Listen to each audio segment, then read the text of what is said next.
Hello, ladies and gentlemen. It is I, the Corporal, bringing you a review on the Flyte CS10.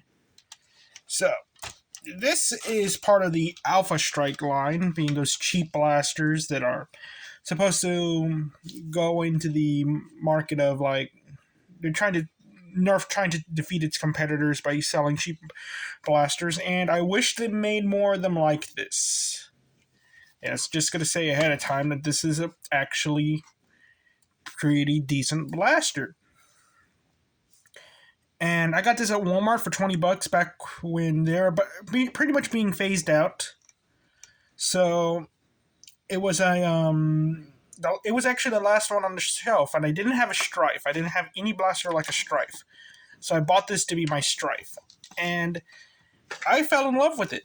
And there's another reason why I fell in love with this blaster, is because the Alphestrike line really reminded me of end of war, World War II era firearms, where resources were all very scarce, and they needed new weapons, so they made like the bare minimum thing, like tiny flamethrowers and all that, rifles that were just a tube on a piece of wood and all that. It just very minimalistic, well, not minimal, very sparse weapons that worked, but were cumbersome, and a lot of which were destroyed because they were just trash.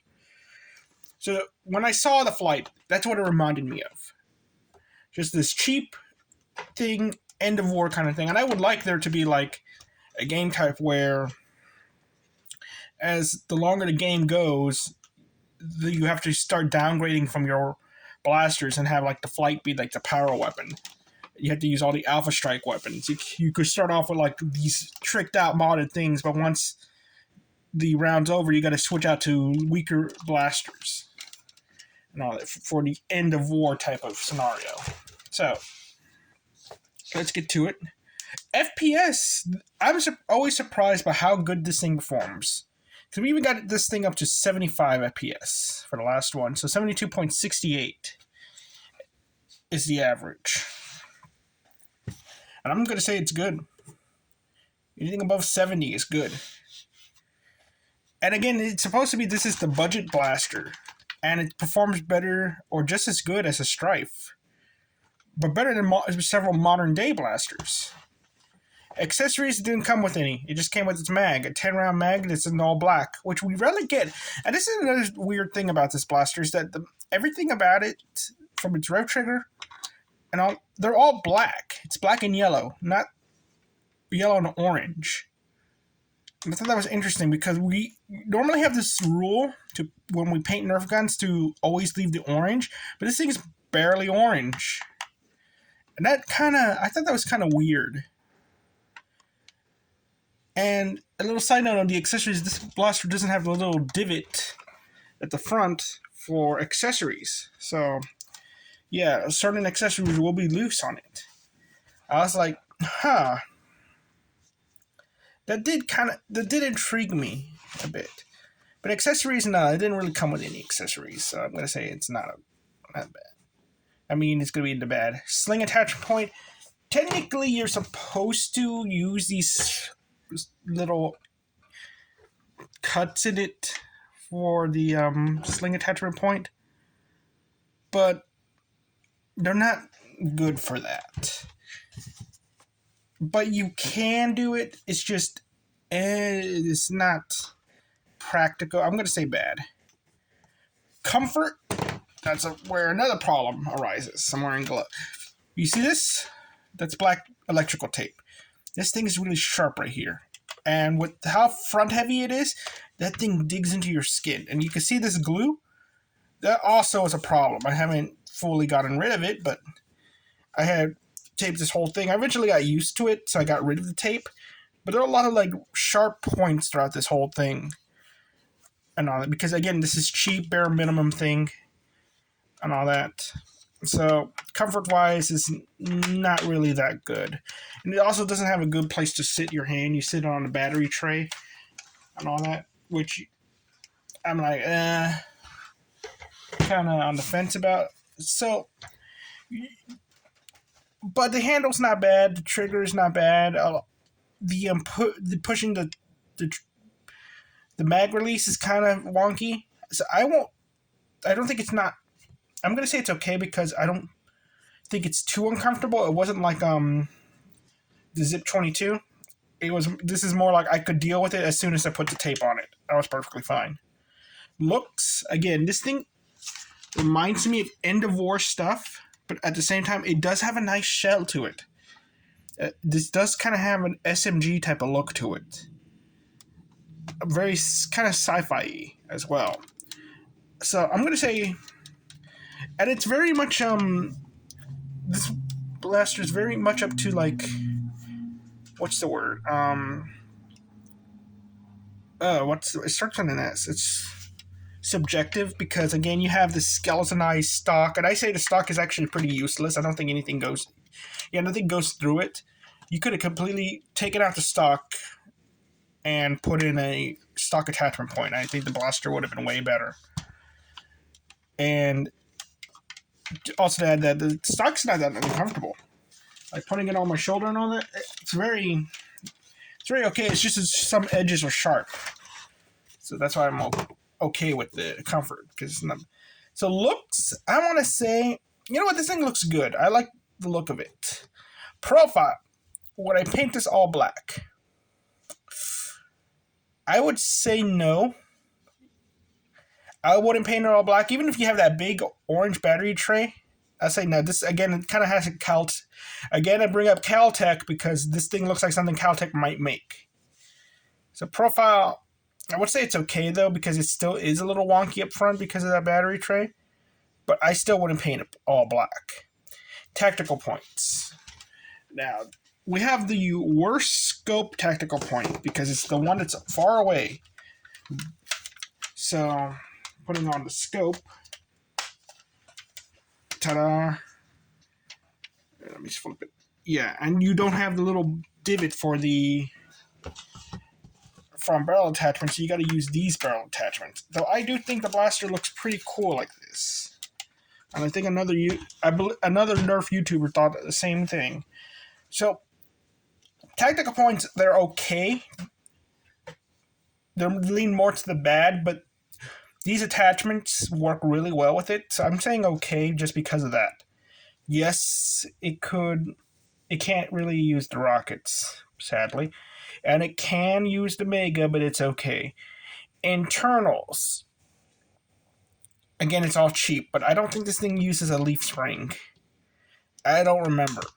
Because I've seen one of these open, and I've just for the life of me cannot remember what it looks like inside. But it's very similar to a Strife. It's just everything is cheap. I think it doesn't use a leaf spring, but I'm pretty sure it might. And it's also solvent welded. But you also have problems with like this and all that. Internals, I'm not good. I'm going to say like okay because it is really functional. Modability, no. Solvent welded and you get all this junk within his end. You probably can mod it, but it's like, do you want to mod it? And practicality, I say this is a really good practical blaster and all that. It's just budget blaster, $20, but you get, if not good, if not better, Strife performance out of it. And really, is that all that you'd want for like $20? This thing's way better than the Phoenix, and it was cheaper. I had a bigger magazine too. And price for $20? $20 or less, I say that's pretty good. So, results 4. Ooh, 4. Okay, it's a solid okay blaster. Though, if I was going to a Nerf for it, I could only bring my flywheeler. I would bring this one.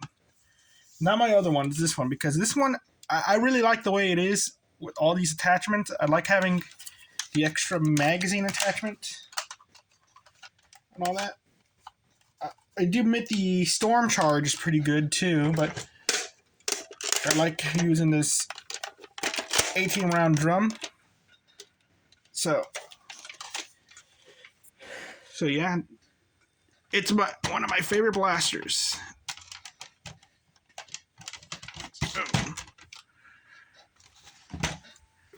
I forgot to say stick to the end, but anyway.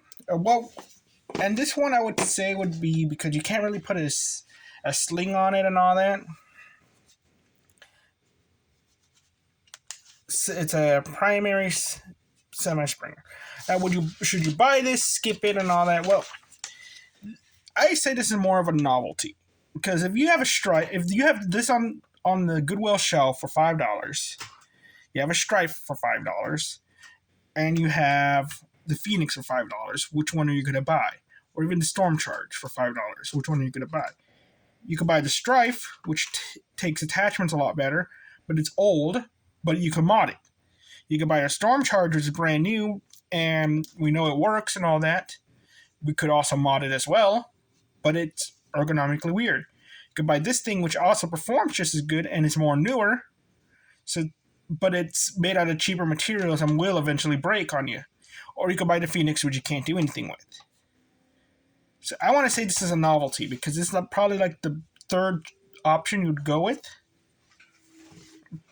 But I would say like if you could get it for like $3 and with the $3 Strife and all that, it's like okay, fine, get it.